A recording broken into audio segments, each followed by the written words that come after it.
So hello everyone, I welcome you all to UIS. So prelims G series के अंदर आज के topics discuss करते हैं। लैब ग्रोन डायमंड के ऊपर ये पहला टॉपिक है एंड इसमें देखो लैब मेड जो डायमंड्स हैं they are developed by carbon seed placed in the microwave chamber and super heated into a glowing plasma ball. जैसे अगर आप देखोगे ना this is a lab grown diamond. तो इसमें माइक्रोवेव चैम्बर में रख के और कार्बन जो सीड प्लेस्ड है उसको रख के और फिर आप कह सकते हैं कि इस प्रकार का जो डायमंड है वो क्रिएट होता है। The only difference between the lab grown diamond the only difference between the lab grown diamond and natural diamond is that instead of digging the earth it is created in a lab under a machine। मतलब ये है कि असली diamond और नकली diamond में it's very difficult to differentiate. Even जो diamond है वो आर्टिफिशियली आप क्रिएट कर सकते हो और जो माइनिंग और ये करके बहुत ज़्यादा समय लगता है, डायमंड बनने में बहुत समय लगता है इसलिए कॉस्टली भी होता है। लेकिन यहाँ पे जो डायमंड है, यहाँ जो डायमंड है यहाँ पे वो काफ़ी अधिक वी कैन से उसमें सिमिलैरिटी है जो ओरिजिनल डायमंड है उससे। लेकिन स्टिल वी कैन से कि इस पे वी कैन से कि ये जो लैब ग्रोन डायमंड है that lab grown diamond is we can say कि जो लैब ग्रोन डायमंड है that is not that different अगर हम कंपेयर करें ओरिजिनल डायमंड से। पहला स्टेटमेंट ये सही है, ये सही है। लैब ग्रोन डायमंड कॉस्ट की बात करें तो 30 से 40% चीपर है अगर माइंड से कंपेयर करें एंड बीइंग 100% डायमंड। मतलब ऐसा नहीं है कि इट्स नॉट 100% डायमंड, इट्स पूरे तरीके से सेम सा डायमंड होता है। तो तीनों स्टेटमेंट इसमें आपके जो है वो सही हैं। This is important. नेक्स्ट देखते हैं, as per the protection of childrens from sexual offences POCSO act of 2002-2012 इसके प्रति स्टेटमेंट्स हैं। It criminalises sex between a minor and an adult. Section 19 POSCO Act imposes a mandatory reporting obligation.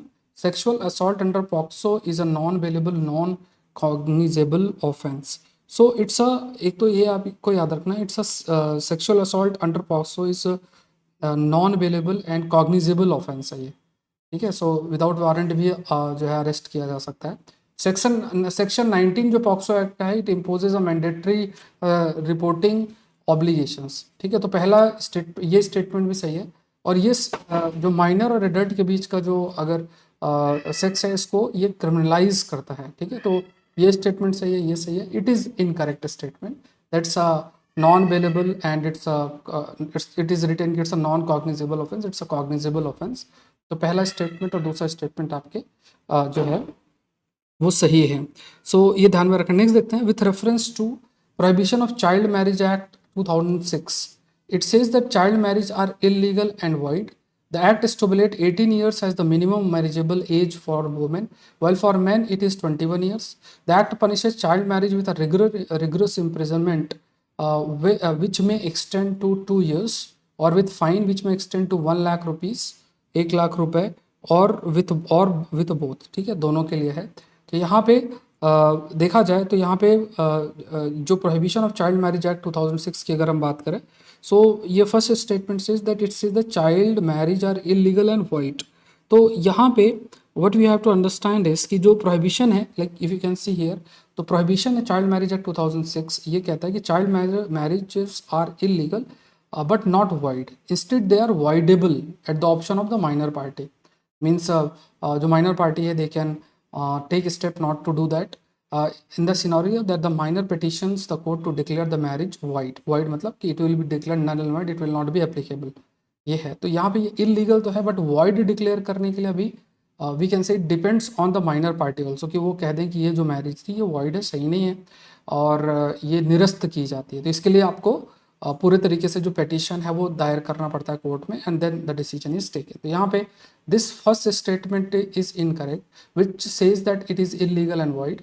It is illegal but it is not void. तो ये ध्यान में रखना, ये गलत है। दोनों के बाकी दोनों स्टेटमेंट आपके सही हैं कि लगभग जो रिगरस इम्प्रिजनमेंट है विच में एक्सटेंड टू 2 years और विथ फाइन विच में एक्सटेंड टू 1 लाख रुपीज़, ये है। नेक्स्ट देखते हैं, with reference to Keoladeo national park consider the following statement. It is a famous avifauna sanctuary in Bharatpur sanctuary.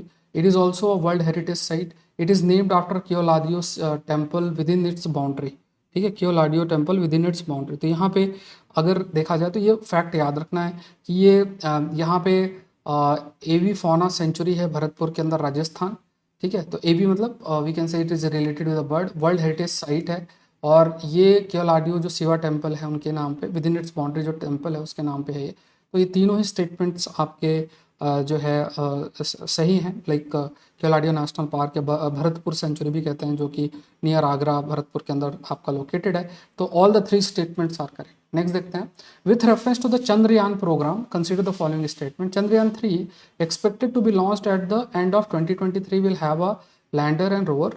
इसका लैंडर होगा and you will have a rover. The moon's northern polar region is of particular interest to scientist because there is a possibility of finding water ice. The Chandrayaan program, also known as Indian Lunar Exploration Program, is an ongoing series of outer space mission by the ISRO.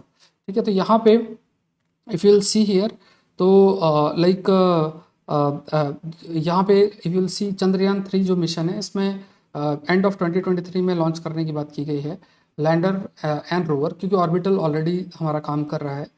तो there will be lander, मतलब उसमें एक जो है वो land करेगा, फिर उससे एक रोबोट सा निकलेगा जो सैंपल कलेक्ट करेगा। फिर the moons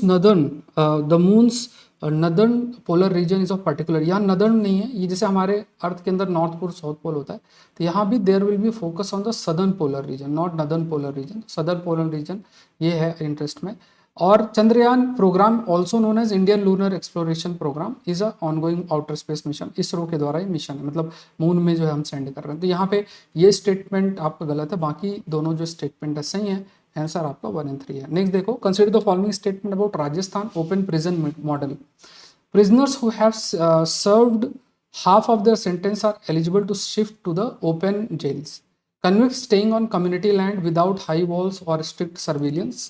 Inmates of central and district jails with a track record of good conduct are regularly identified to make the move to the open prisons, where they are allowed to live with family members and earn their livelihood. और यहाँ पे you have to tell the correct answer. तो यहाँ पे prisoners जो हैं जिन्होंने the prisoners who have served 1/3 of their sentence, एक तिहाई अपना सेंटेंस है, तो दे कैन जो है they are eligible to shift to open jail. ठीक है, ओपन जेल में उनको शिफ्ट किया जा सकता है, तो ये गलत है, इट्स नॉट हाफ। और बाकी दोनों स्टेटमेंट आपके सही हैं। तो यहाँ जो आंसर है दैट इज 2 and 3। नेक्स्ट देखते हैं, what is a follow on public offer, FPO. FPO is a process wherein a company that is already publicly listed in the stock market issues additional share to investors. FPO is similar to initial public offering, except that FPO refers to an issuance or sale of shares by a company to investors when it taps into the public market for the first time. Companies can float an FPO to raise equity capital for various reasons such as pay off debt और to improve their capital structure. तो यहाँ पे आपको जो है correct बताना है। ठीक है, तो the first statement it simply says कि एफपीओ क्या है, जहाँ पे जो कंपनी है जो कि पब्लिकली लिस्टेड है, आप कोई भी जाके इसमें इन्वेस्ट कर सकता है, तो एडिशनल जो शेयर्स वो इन्वेस्टर्स को इशू करती है, वो फॉलो ऑन पब्लिक ऑफर से, मतलब जो पहले अनाउंस करने के बाद दोबारा से जो फॉलो ऑन पब्लिक ऑफर्स है कि शेयर्स रिलीज करती है, और ये पब्लिकली लिस्टेड स्टॉक एक्सचेंज में रजिस्टर्ड कंपनी है। तो एफपीओ सिमिलर है इनिशियल पब्लिक ऑफरिंग में, except that FPO refers to issuance और sale of shares by company to investor when it taps into public market for the first time. आप ये मानो कि जो आपका इनिशियल पब्लिक ऑफर है तो स्टार्टिंग में होता है, उसके बाद दोबारा से जब जो शेयर्स है वो रिलीज़ किए जाते हैं तो वो एफपीओ के नाम से जाने जाते हैं। कंपनी एफपीओस रिलीज़ कर सकते हैं अगर उन्हें अपना पैसा जो है जनरेट करना है अलग अलग रीजन्स के लिए, जैसे मान लो अपना जो है डेट पे करना है या बहुत सारे रीजन्स पे इस इंफ्रास्ट्रक्चर पे खर्चा करना है, तो उसमें एफपीओ रिलीज़ हो सकता है। तो यहाँ पे आंसर है, तीनों स्टेटमेंट आपके सही हैं। Consider the following statement. Wolf 1069 recently news में था, recently discovered an earth mass exoplanet that will potentially be habitable, the lack of intense ultraviolet radiation stellar activity could have preserved the atmosphere of Wolf 1069b. It was discovered that the planet was orbiting the star in length is less than 16 days at a distance equivalent to 1/15 of the separation between the earth and the sun. अब यहाँ पे देखो recently discovered, ये अर्थ का मास exoplanet, exoplanet मतलब हमारे जैसा planet जो दूसरे सोलर सिस्टम के अंदर, it's not part of our solar system. So discovered an earth mass exoplanet that could potentially be habitable. ठीक है, तो ये एक प्रकार का एक्सो प्लैनेट है जहाँ पे हो सकता है, कमेंट सेक्शन में जहाँ पे लाइफ हो सकती है, कमेंट सेक्शन बताओ गोल्डी लॉक जोन क्या होता है, what do you mean by Goldilocks zone, Goldilocks zone क्या है। And because of the lack of intense ultraviolet radiation, है ना, बहुत ज़्यादा जो यूवी रेडिएशन है वो इतना नहीं है, lack of intense ultraviolet radiation stellar activity could have preserve the atmosphere of Wolf 1069, मतलब कहीं भी कोई भी प्लानट है वहाँ सस्टेन करने के इट्स इम्पॉर्टेंट कि जो सोलर एक्टिविटी वो हो, but that stellar activity could have preserve the atmosphere of the Wolf 1069 भी। ये भी डिस्कवर किया गया कि it was discovered that the planet was orbiting the star in less than 16 days at a distance equivalent to 1/15th of the separation between the earth and sun. तो it was discovered that the planet was orbiting the star in less than 16 day, मतलब जो जैसे हमारी अर्थ सन के चक्कर लगाती है वैसे ही वो स्टार के चक्कर लगाता अपने लेस देन 16 डेज में।